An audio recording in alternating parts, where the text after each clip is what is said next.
तो इसमें कोई भी इलेक्ट्रिक गाड़ी हमारे पास है, इलेक्ट्रिक गाड़ी में दो लाइन रहेंगी, एक हाई वोल्टेज लाइन और एक लो वोल्टेज लाइन। ये जो आप देख रहे हैं, ये जो कलर कोडिंग है ये आपकी रहेगी हाई वोल्टेज की। ये जो है हमारी, ये काम कर रही है अभी 72 वोल्टेज पे, 72 वोल्टेज पे। लेकिन एज पर सेम, मतलब सोसाइटी ऑफ अमेरिकन स्टैंडर्ड भी है, अमेरिकन ऑटोमोबाइल सोसाइटी भी है। तो ये क्या है कि मान लीजिए आपका आईफोन है, आप आईफोन को आउट ऑफ इंडिया से परचेस करते हैं, तो वहाँ से जो आपका जो चार्जर काम करेगा वो 50 हर्ट्ज से 60 हर्ट्ज पे काम करेगा। 220 वोल्टेज से लेकर 240 वोल्टेज पे रहेगा, प्लस जो हर्ट्ज है 50 टू 60 हर्ट्ज। ऐसे ही अगर कोई गाड़ी आप इंपोर्ट करते हैं या फिर इंडिया की गाड़ी बाहर प्लांट में बन के जा रही है, तो जो बल्ब है ना, हेडलाइट, ये 12 वोल्टेज पे काम करेगा। इंडिकेटर है 12 वोल्टेज पे काम करेंगे। वाइपर मोटर की मोटर है, ये 12 वोल्टेज पे काम करेगी। फ्यूज बॉक्स है वो 12 वोल्टेज पे काम करेगा। एसी की ब्लोअर की मोटर 12 वोल्टेज पे काम करेगी। म्यूजिक सिस्टम में 12 वोल्टेज पे काम करेगा। मतलब जो पावर ट्रेन है, power train in the sense जिससे गाड़ी आपकी घूम रही है, चल रही है, जो मोटर का वाला पार्ट है, वो मोटर किससे चलेगी आपकी 72 वोल्टेज से, 72 से। लेकिन मोटर के अलावा जितने भी गाड़ी की ऑक्सिलरी है वो किससे काम करेगी आपकी 12 वोल्टेज की। तो दो सप्लाई सिस्टम इसमें चलते हैं। अगर आप कोई गाड़ी को सर्विस करना, आप सर्विस में क्या करेंगे, जो इसमें सस्पेंशन है वो टाटा की जो नॉर्मल गाड़ी है उसी का सस्पेंशन है। डिस्पैड भी इसके घिसेंगे, वो भी हमको रिप्लेस करने। ड्रम ब्रेक भी इसके घिसेंगे, वो भी हमको रिप्लेस करने। एसी का पोलर फिल्टर खराब होगा, वो भी रिपेयर करना है। हेडलाइट का बल्ब, ब्रेक लाइट का बल्ब, पावर विंडो, जो भी आपको एक्सेसरीज है, म्यूजिक सिस्टम, पावर विंडो, अंदर की लाइट, बाहर की light, back light, tail light, ये सब आपकी 12 वोल्टेज पे है, उसमें कभी करंट नहीं आएगा। यहाँ पर एक किल स्विच आपको दिया हुआ है, अगर आप इस पे काम करेंगे तो आपको पहले क्या करना है, ये किल स्विच ये दबाना है। ये दबाते सप्लाई आपकी बंद हो जाएगी। अब ये काम कैसे करती है, यहाँ से पहले तो देखिए जो उसका जो बैटरी का फ्लोर है वो है गाड़ी के नीचे, बैटरी का फ्लोर है वो गाड़ी के नीचे। वहां से बैटरी से आउटपुट कितना आ रहा है हमको, 72 वोल्टेज आ रहा है। 72 वोल्टेज आने के बाद क्या आएगा, देखो एक तो ये आप देख रहे हैं वायर, एक ये वाला और एक ये वाला, और ये हमारे गाड़ी का BCU है, ECU बॉडी कंट्रोल यूनिट। क्योंकि इसमें इंजन नहीं है, इंजन होता तो ये क्या रहता है इसका, इंजन कंट्रोल यूनिट ECU। लेकिन ECU की जगह पे इसमें क्या है, मोटर कंट्रोलर। तो मोटर कंट्रोल करने के लिए कंट्रोलर इसमें लगा हुआ है, तो ये मोटर का। लेकिन गाड़ी का जब कोई पेट्रोल इंजन हो, डीजल इंजन, तो उसमें ECU भी रहता है और BCU भी रहता है। ECU कंट्रोल करता है इंजन के पार्ट को, जिसमें आपका इंजेक्टर्स आ गए या इंजन के सेंसर्स आ गए, फायरिंग ऑर्डर आ गया, वो ECM कंट्रोल करता है। BCU बॉडी कंट्रोल, बॉडी में जितने बाकी सारे पार्ट्स हैं उनको कंट्रोल कौन करेगा, BCM। तो इसमें मोटर को कंट्रोल करने के लिए क्या लगा हुआ है, मोटर कंट्रोलर। और बाकी चीजों को काम करने के लिए तो ये क्या है आपका BCU। तो अभी इलेक्ट्रिक कार आ जाए तब भी आपको ये ECM वाला काम या BCM वाला काम मार्केट में आता रहेगा। आप कार मैकेनिक वाले हैं, लेकिन जो ECM वाले हैं उनके लिए भी ये काम मार्केट में आता रहेगा। ये जो बैटरी है, अब ये जो वायर है, ये है अपना प्लस वायर, ये वाला, ये प्लस है। और ये जो आप इसके बगल में देख रहे हैं, ये दो वायर आ रहे हैं अंदर। एक ये रहा, लाइट जला लो, टॉर्च जला लो चाहे, एक बार देखो, दो बार आए, उसको देखो एक बार।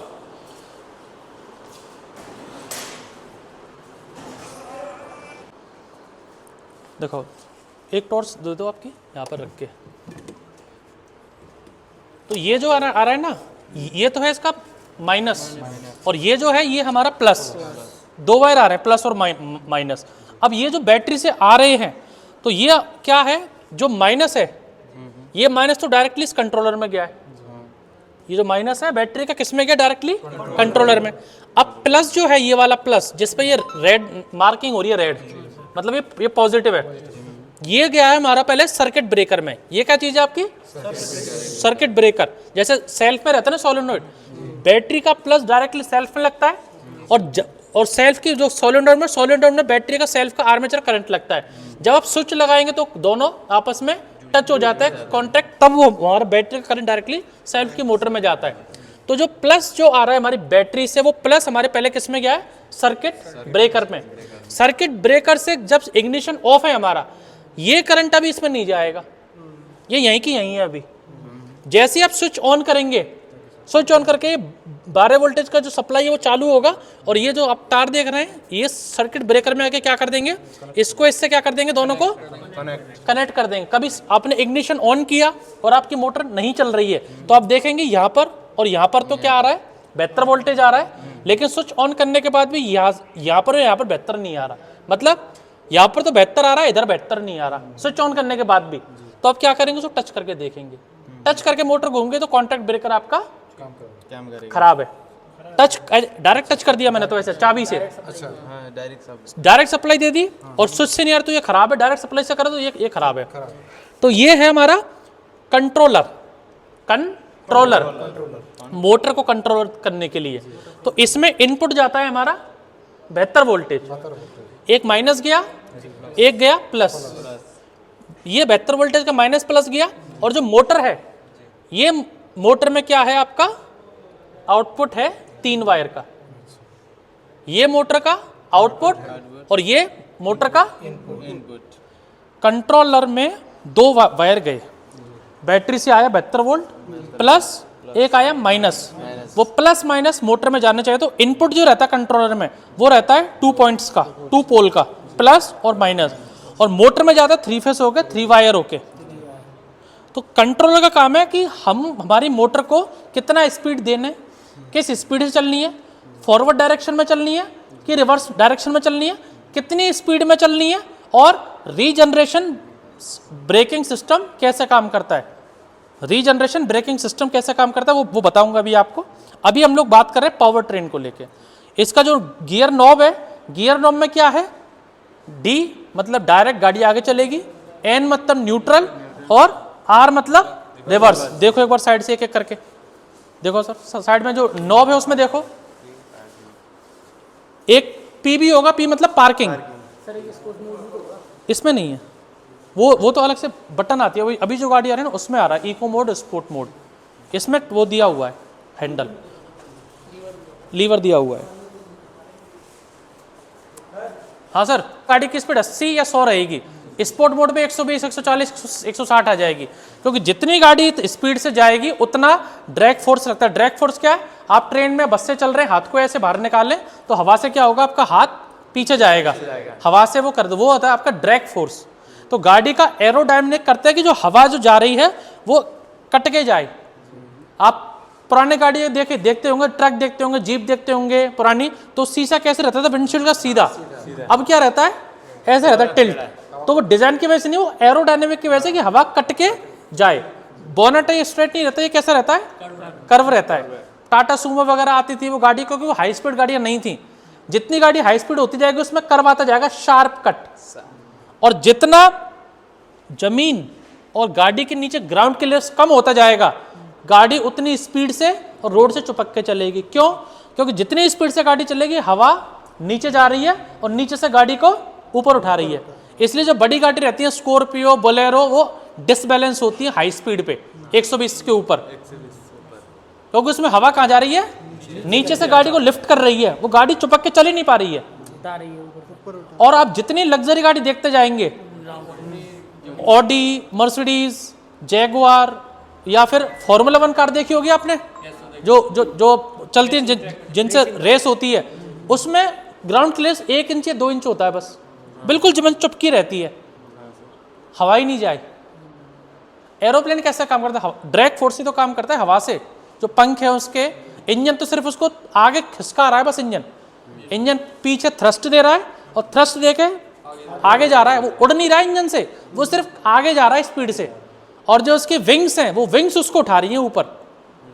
तो वही गाड़ी में अगर 120 की स्पीड से आप गाड़ी को भगाओगे तो पहिया स्किड भी करते हैं ज़्यादा। 120 पे ब्रेक नहीं लगती, ब्रेक तो लग रही है लेकिन वो ग्राउंड में चुपक के नहीं चल रही ना गाड़ी, इसलिए पहिया खिचर खिचर कर रहा है। ये है, मैं तू रोक एक बार, मैं इसको खींच के ले जाऊं इसके पैर को, और एक इसके जगह भारी आदमी आ जाए, कैसे खींचूंगा भारी आदमी को, कि भारी आदमी का जो वेट है वो इसके पैर पे लग रहा है, पैर इसके जमे हुए हैं। तो जितनी गाड़ी की स्पीड होगी नीचे की, उतना गाड़ी नीचे से हल्की होगी, हवा में तैर के चलेगी। आपको लगेगा ब्रेक मार रहे हो, लेकिन पहिया खिच खिच खिच खिच खिच खिच क्या करेगा, स्किड करेगा। ब्रेक क्योंकि, और ब्रेक लगती है गाड़ी जब 60-70 पे, जब एकदम से झटका लेके रुकती है कम में, तो कम स्पीड में पूरा पहिया और गाड़ी का वजन टायरों पे रहता है, टायरों से रोड पे रहता है और फ्रिक्शन से ब्रेक पूरी लगती है प्रॉपर। तो हमेशा गाड़ी का एरोडायनेमिक हमेशा ध्यान में रखना कि हाई स्पीड गाड़ियों का एरोडायनेमिक ग्राउंड क्लियरेंस कम से कम होता जाएगा। किस टॉपिक पे थे, कंट्रोलर पे। प्लस माइनस 72 वोल्ट आया, कंट्रोलर में 72 वोल्ट गया, आउटपुट कहाँ गया, ये 3 वायर में। अब ये 3 वायर कहाँ जा रहे हैं, हमारे नीचे मोटर में जा रहे हैं। वो मोटर दिखाऊंगा अभी आपको, वो मोटर का काम क्या है। अब इसमें क्या है, इस कंट्रोलर में ये आपकी वायरिंग आ रही है अलग से, ये तो जो BCM है इसको अलग हटा दो, ये जो इसमें ये वायरिंग लग रही है, ये वायरिंग किस चीज की लग रही है हमारी इलेक्ट्रिक कार में, थ्रोटल। पहला एक्सीलरेटर थ्रोटल।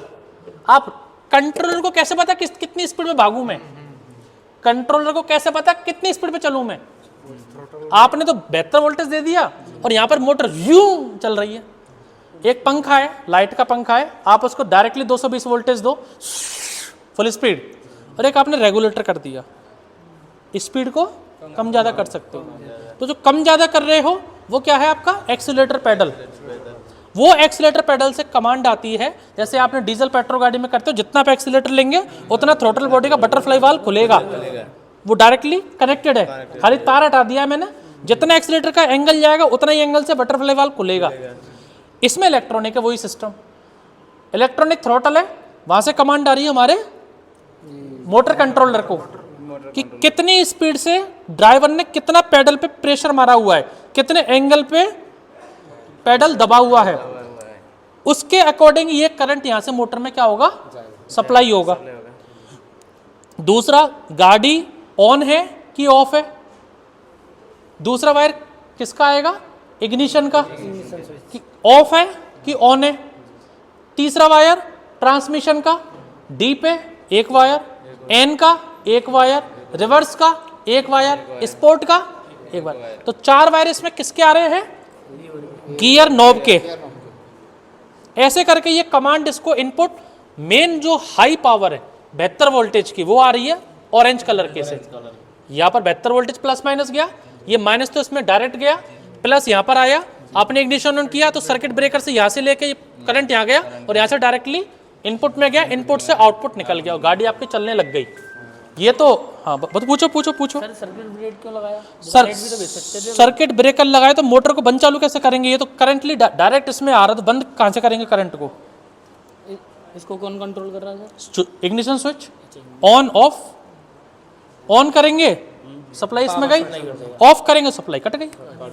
आपने रात को गाड़ी चालू करके छोड़ दी और रात को बैटरी करंट दे रही है और मोटर करंट चूस रही है मजे से, धीरे धीरे धीरे, सुबह देखे तो बैटरी डेड, स्विच का काम कर रहा है। ऑन ऑफ कर दिया, बैटरी से कोई करंट आउटपुट नहीं जा रहा, जितनी गाड़ी रात को चार्ज है गाड़ी उतनी चार्ज रहेगी। ये है हमारा भी सिर्फ कॉन्सेप्ट क्लियर किया है हमने कंट्रोलर का, सिर्फ कंट्रोलर का भी एक पॉइंट। अब गाड़ी चार्ज कैसे हो रही है और इसको पावर कहां से आ रही है, एक पॉइंट अभी क्लियर किया कंट्रोलर का, कंफ्यूज मत होना। दूसरा पॉइंट अब आते हैं चार्जिंग पे, चार्ज कैसे हो रही है गाड़ी। ये आपका इसका चार्जर निकाल लो, गाड़ी में रखा हुआ है,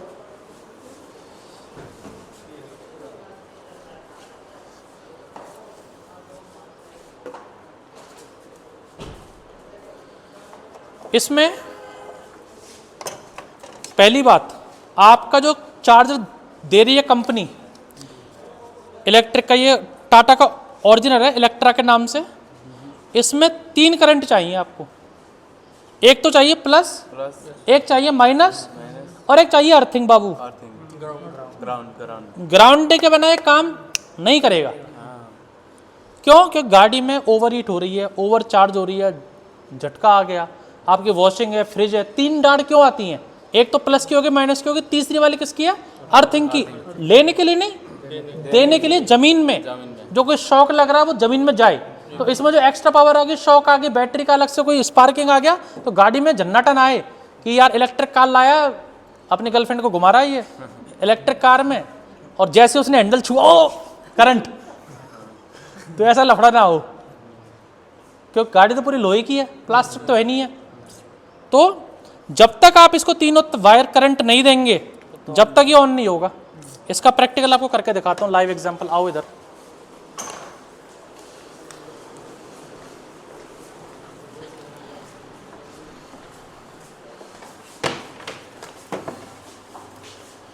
ये अभी हमने लगाया इसमें प्लस और माइनस।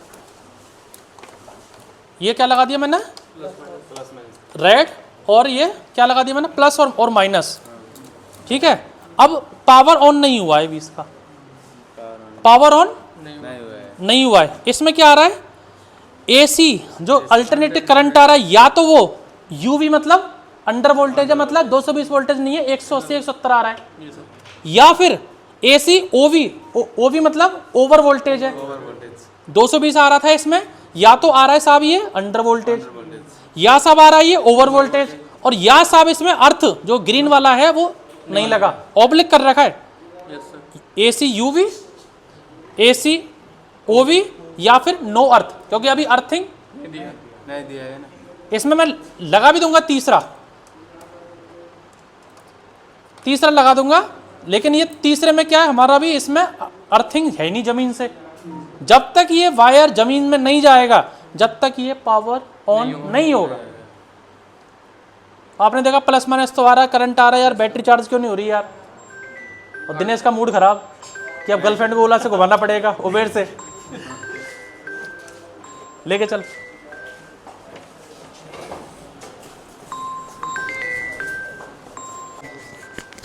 चार्जिंग हम लोग लगाएंगे यहाँ से, ठीक है ना। अर्थिंग जब तक नहीं आएगी, अब ये जो वायर है ना इसका, ये वायर यहाँ से घूम के, ये जो अब देख रहे हैं ना ये वाला, देखो ये है अपना ऑन बोर्ड चार्जर। ये वाला पार्ट इसको क्या बोलेंगे हम लोग, ऑन बोर्ड चार्जर। इसका काम क्या है, 72 वोल्टेज को 12 वोल्टेज में कन्वर्ट करना, 72 वोल्टेज को कन्वर्ट करना। जब आप चार्ज करेंगे रात भर तो 72 वोल्टेज की बैटरी चार्ज हो रही है, और इससे यहाँ पर देखो, यहाँ क्या लिख रहा है, 72 वोल्ट GND, मतलब 72 वोल्टेज जो है प्लस माइनस, ये जा रहा है आपका इनपुट, और यहाँ पर क्या निकल रहा है, कितना वोल्टेज आउटपुट, मतलब ये स्टेप डाउन ट्रांसफॉर्मर है। जैसे मोबाइल चार्जर होता है 220 वोल्टेज ले रहा है और 3.5 वोल्ट दे रहा है, या बैटरी चार्जर है होता है वो 220 वोल्टेज ले रहा है, 12 वोल्टेज बैटरी चार्ज कर रहा है। यहाँ पर ये ले रहा है 72 वोल्टेज, आउटपुट दे रहा है 12 वोल्टेज। अब ये 12 वोल्टेज देखो कहाँ जा रहा है, ये देखो, ये दिख रहा है वायर आपको प्लस माइनस, ये वाला ये कहाँ जा रहा है हमारा, बैटरी में जा रहा है। मतलब ये चार्जर, ये अब इसको करंट कहाँ से मिल रहा है, 72 वोल्टेज, तो ये लग रहा है 72 वोल्टेज, ये कहाँ लग रहा है, ये इसका प्लस, ये प्लस यहाँ पर गया, और ये इसको माइनस है ना। अब यहाँ पर देखो ये कनेक्टर है ना, जहाँ जहाँ पर इसको माइनस चाहिए ये यहाँ से जा रहे हैं, ये देखो, दिखे आपको ये सारे तार, ये देखो सारे दिख रहे हैं, 2-3 इसमें, ये वाला जो है, ये वाला घूम के कहाँ आ रहा है, यहाँ पर आ रहा है माइनस, प्लस तो यहाँ पर इस चार्जर ने प्लस, इसको भूल जाओ अभी, इस चार्जर को प्लस तो मिल गया यहाँ से, ये मिल गया प्लस प्लस, और माइनस मिल गया यहाँ से। नहीं समझ में आ रहा, देख लो, देख लो, दूर से नहीं देखना, टच करके देखो, समझो। लो लाइट लो, पूरा समझो। इस ऑनबोर्ड चार्जर में करंट कैसे कहां से आ रहा है वो देखो आप, एक आ रहा है प्लस और एक आ रहा है माइनस। हेमरम जी देखो, सर जो चार्जर लगा रहे हैं उसकी जो सप्लाई है वो सीधे हाँ हाँ हाँ हाँ इसके बाद ही जो इनमें डिस्ट्रीब्यूट हो रही है। हाँ, चार्जर भी है ना, ये भी यहाँ पे कनेक्टेड है, एक प्लस से और एक माइनस से।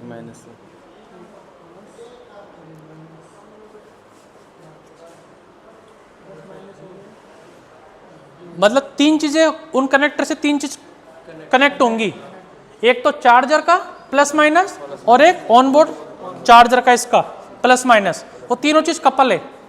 आप पावर दे रहे हो तो वो पावर ऑनबोर्ड में जाके 12 वोल्टेज में चार्ज हो रही है, कन्वर्ट होकर 12, जो आप यहाँ से 72 वोल्टेज दोगे तो 72 वोल्टेज से एक 72 वोल्टेज सीधे किस में जा रहा है, पीछे बैटरी में जा रहा है, और एक 72 वोल्ट ऑनबोर्ड चार्जर से कन्वर्ट होकर किस में जा रहा है, 12 वोल्टेज में।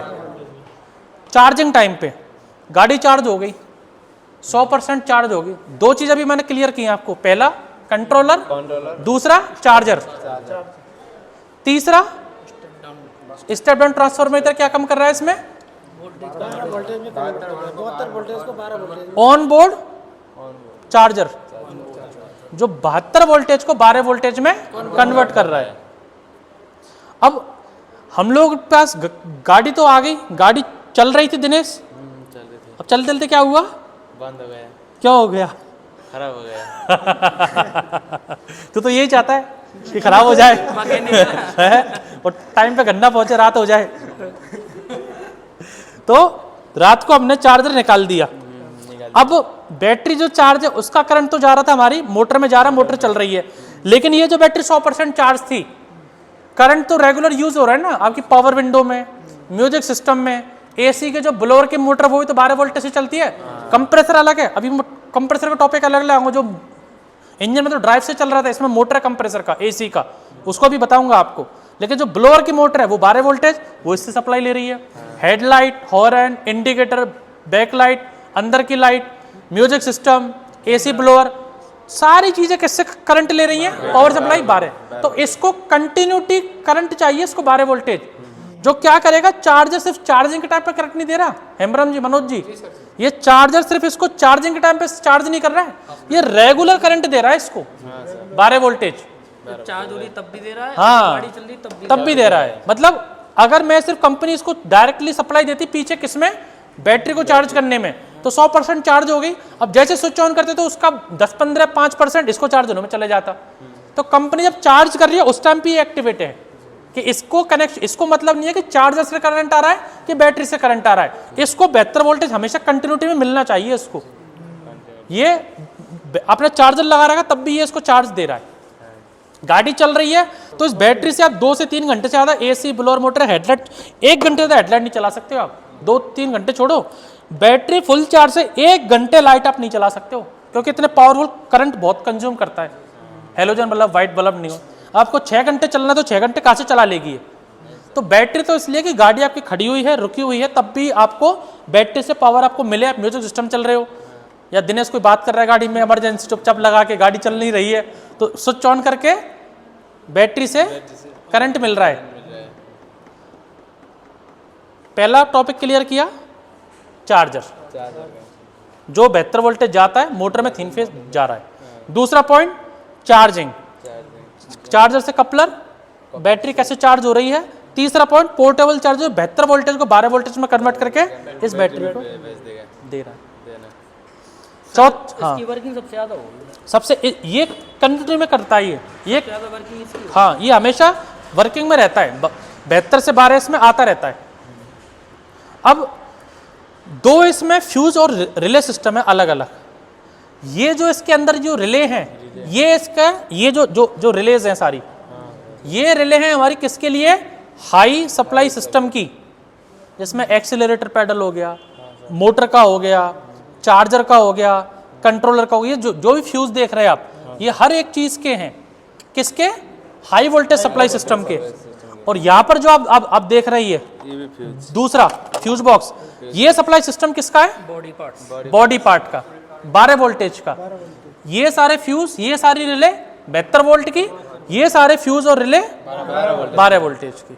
तो आपके पास गाड़ी आई इलेक्ट्रिक, उसमें प्रॉब्लम क्या है, बॉडी के कंपार्टमेंट पार्ट्स को लेके है, headlight, brake light, tail light, music system, metre या पावर विंडो या एसी की, तो हम लोग चेक करेंगे 12 वोल्टेज को।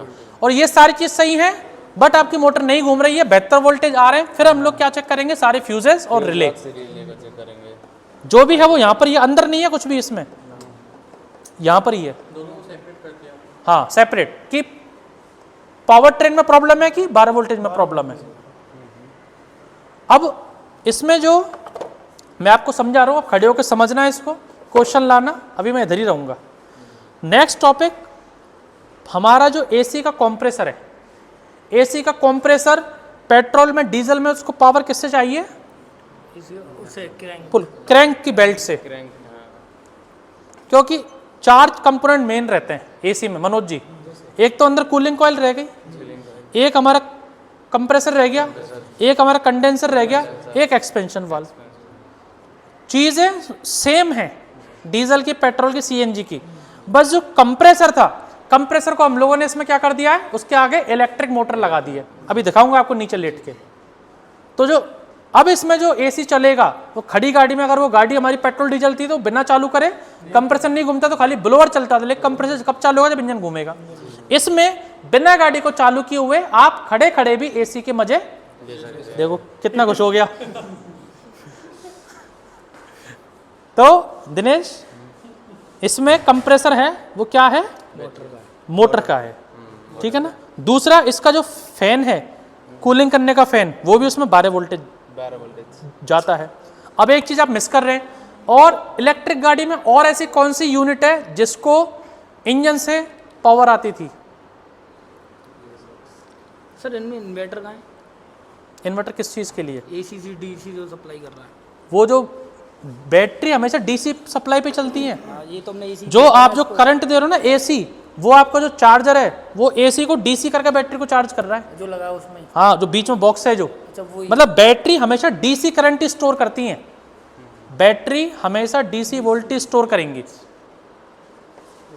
आपको इन्वर्टर, जो घर का इन्वर्टर है, वो इन्वर्टर 220 वोल्टेज ले रहा है एसी, आउटपुट क्या निकाल रहा है, डीसी, बैटरी को चार्ज करने के लिए।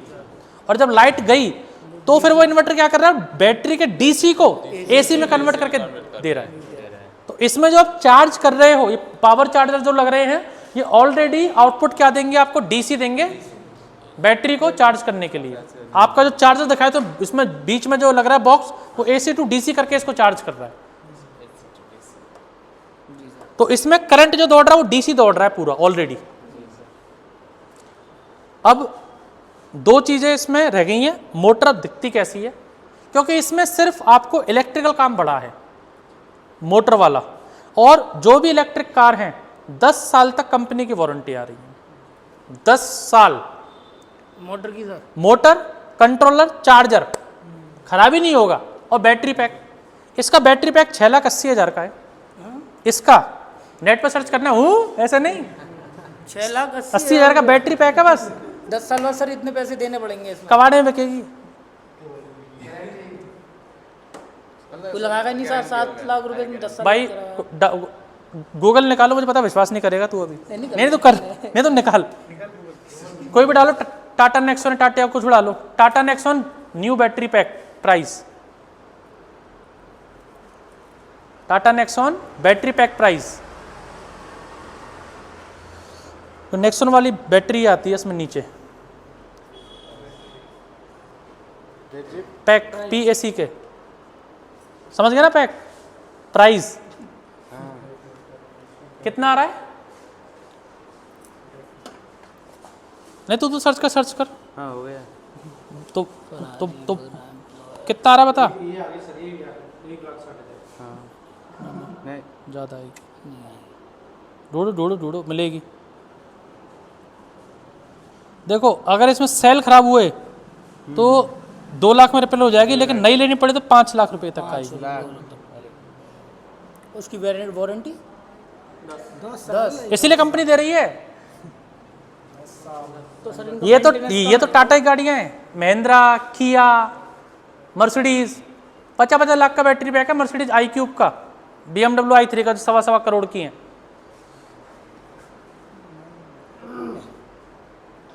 अब सबसे ज्यादा इसमें कॉस्टिंग आती है बैटरीज की। और प्रॉब्लम क्या है कि जो हम लोग लिथियम जो यूज कर रहे हैं ना, लिथियम हम लोग ले रहे हैं चाइना से और ऑस्ट्रेलिया से। लिथियम की जो माइंस है ना, जिससे बैटरी बन रही है लिथियम, उनकी माइंस है चाइना में या फिर ऑस्ट्रेलिया में। हम लोग इंपोर्ट कर रहे हैं लिथियम, और इंपोर्ट करते जा रहे हैं, लेकिन रिसाइकिल का अभी तक कोई कंपनी नहीं है। आज तक लिथियम आयन को रिसाइकिल करने की कंपनी है ही नहीं इंडिया में। तो इस प्रकार में वो तो सर जमा हो जाएगा बहुत ज़्यादा। स्क्रैप है सर। आप ना तो रीयूज कर सकते हैं, ना रिसाइकिल कर सकते हो लिथियम को, ना जमीन में गाड़ सकते हो, ना बाहर बेच सकते हो। हाँ, पहले तो हम लोग परेशान थे कि प्लास्टिक 100 साल तक ना एक्सपोजर डिस्पोज होती है 100 साल तक। लिथियम उसका बाप आ गया, ये तो प्रदूषण के लिए बहुत ज्यादा। दिक्कत है। और लिथियम को वो अपना बनाने में, बैटरी को मैन्युफैक्चरिंग करने में आप 1 साल गाड़ी चलाओ उससे इतना पॉल्यूशन नहीं होगा जितना पॉल्यूशन उस बैटरी पैक को बनाने में आ रहा है एक में। आप देखना, स्टडी करना भी, जो मैं बता रहा हूँ ना आपको 5 पॉइंट, इनको आप स्टडी करना R&D। लिथियम है ही नहीं हमारे पास। जैसे हम लोग डिपेंडेंट है पेट्रोल पे, डीजल पे, किस पे, अरब कंट्रीज पे। लिथियम के लिए डिपेंडेंट रह जाएगा चाइना पे और ऑस्ट्रेलिया पे। अभी तो लत लग रही है हमें कि इलेक्ट्रिक व्हीकल ले लो भैया, बहुत सस्ती है, और बाद में बैटरी 12 लाख, गाड़ी 2 लाख। गाड़ी कितने की है? 2 लाख की। बैटरी कितने की? 12 लाख की। फ्यूचर जो है वो है हाइड्रोजन व्हीकल। हमारा फ्यूचर हाइड्रोजन है। जितना पानी हमारे पास है उतना हाइड्रोजन हमारे पास है। That's a reality. अब जो गाड़ी आपका 2020 में आई है मनोज जी, 10 साल तक तो ना आप इसमें इसका ऑनबोर्ड चार्जर को खोल सकते हो, ना कंट्रोलर से हाथ लगा सकते हो, ना इसके बैटरी पैक को छू सकते हो। जैसे छू ली कंपनी की वारंटी आउट। तो क्यों कोई कोई यदि लेगा तो वो कंपनी उसको टाइम दे रही है। नहीं, यदि कोई ले भी लिया तो वो इतना ज़्यादा पोस्ट लगा के लिया है, खुद से नहीं करेगा ना, वो तो नहीं चाहेगा कि मैं दूसरा जगह पे खुलवाऊँ इसको। वो तो कंपनी को बंद करेगा। इसीलिए कंपनी की पॉलिसी मोनोपोली है ना कि अब जो गाड़ियां बिक रही हैं वो सिर्फ हमारे पास आए, बाहर पार्ट्स अवेलेबल नहीं हो। आप तो कार की छोड़ो, ओला एथर है ना, ओला स्कूटी आ रही है, उसके हालत देख लो क्या। सर्विस सेंटर में गाड़ी खड़ी है, उसका ब्रेक लीवर टूट गया ना, बाहर आई नहीं, पता कर लो। अब चले जाओ, कहाँ चले जाओगे? मिलेगा कंपनी में, कंपनी वाले देंगे नहीं, बोला स्कूटी लाओ, लाओ, पार्ट्स नहीं देंगे, पार्ट्स की अवेलेबिलिटी नहीं है। तो इलेक्ट्रिक, ये कॉन्सेप्ट इलेक्ट्रिक व्हीकल कैसा आ गया भाई? हमारे पास लो, हम ही सर्विस करेंगे इसकी। बस ये धीरे धीरे, तभी तो हम लोग नया कोर्स, लॉन्च कोर्स क्यों नहीं ला रहे कि भाई इलेक्ट्रिक व्हीकल कोर्स 60,000 का, 30,000 का, 2 क्यों नहीं ला रहा मैं? तो अब सीख भी जाओगे तो कौन सी गाड़ी आपको रिपेयर होने आएंगी? बस जो बेसिक काम है ना सर्विस का वो आएगा, ब्रेक का, सस्पेंशन का, सॉकर का, स्टीयरिंग रैक का, एसी की गैस फिल करनी है, ये सब आएगा। लाइट नहीं जल रही, लाइट नहीं जल रही, हॉर्न नहीं जल रहा, ब्रेक नहीं जल रही, तो आप इंजन से रिलेटेड मेन पार्ट को आप छू नहीं सकते। बार बार का पार्ट डिटेलिंग का आएगा। गाड़ी चमकाओ, पीपीएफ लगाओ, सामने कोटिंग करो, सीट कवर लगाओ, ये सब काम चलेगा। गाड़ी यही रहेंगी। हाँ। अब एक एक करके बाहर जो निहाल सर है ना, वहाँ से वो मैट लाओ, मैट लगा के देखो वो 3 तार डायरेक्टली किस में जा रहे हैं? मोटर में। और इस मोटर से क्या लगा हुआ हमारा? ट्रांसफर के, जहाँ से 2 एक्सल निकल रहे हैं। इलेक्ट्रिकल पार्ट सिर्फ क्या है? मोटर है। मोटर के 3 तार यहाँ से जा रहे हैं, वो 3 तार मोटर में जा रहे हैं, वहाँ से मोटर ड्राइव होकर दोनों एक्सल को घुमा रही है। दूसरी चीज़, मैंने इसका जो एसी का कंप्रेसर है वो लग रहा है दिनेश, पंखे के नीचे कंप्रेसर, और उसके आगे इलेक्ट्रिक मोटर। वो एक बार घुस के देखना सब आप लोग, अभी नीचे लेट के। एक्सेल सर 4 टायर में नहीं, फ्रंट में, ये 2 में, मतलब सिंगल मोटर है इसमें। वो जो महंगी गाड़ी आती है ना 50 लाख, 60 लाख, 1 करोड़, उसमें हर व्हील में सेपरेट मोटर है। इस व्हील में मोटर, इसमें 4 मोटर, 2 मोटर अलग अलग। इसमें सिंगल मोटर है। जैसे गियर की हमारी इनपुट शाफ्ट आती है फ्लाई व्हील, उससे गियर इनपुट शाफ्ट घूम रहा है, लेकिन इसमें गियर नहीं है, डायरेक्टली क्या है? डिफरेंशियल, क्रॉन एंड पिनियन वो लगा हुआ है मोटर के साथ। वो 2 एक्सल है, फ्रंट व्हील ड्राइव है ये। दूसरा क्या देखना है? एसी का कंप्रेसर जिसमें भी करंट जा रहा है। और तीसरा मैंने आपको बताया था कि ब्रेकिंग सिस्टम के लिए वैक्यूम चाहिए। वैक्यूम बूस्टर लग रहा है मनोज जी। अब वैक्यूम बूस्टर के लिए वैक्यूम कौन बनाएगा? वैक्यूम बूस्टर तो लग रहा है, लेकिन इसके लिए ये पाइप है जिसमें वैक्यूम चाहिए। वैक्यूम कौन बनाएगा? इंजन तो है नहीं जिसमें पिस्टन चल रहा है, इनटेक कर रहा है, कंप्रेशन कर रहा है, या फिर अलग से कैम शाफ्ट में मोटर लग रही है वैक्यूम की। इसके लिए वैक्यूम क्या करेगा? इसमें भी वैक्यूम क्या लग रही है? मोटर लग रही है यहाँ पर, इधर इसके नीचे, यहाँ देखना इसके नीचे। मनोज जी उस तरफ से देखना, आराम से देखना, भी इधर ही रहना आपको आधे घंटे।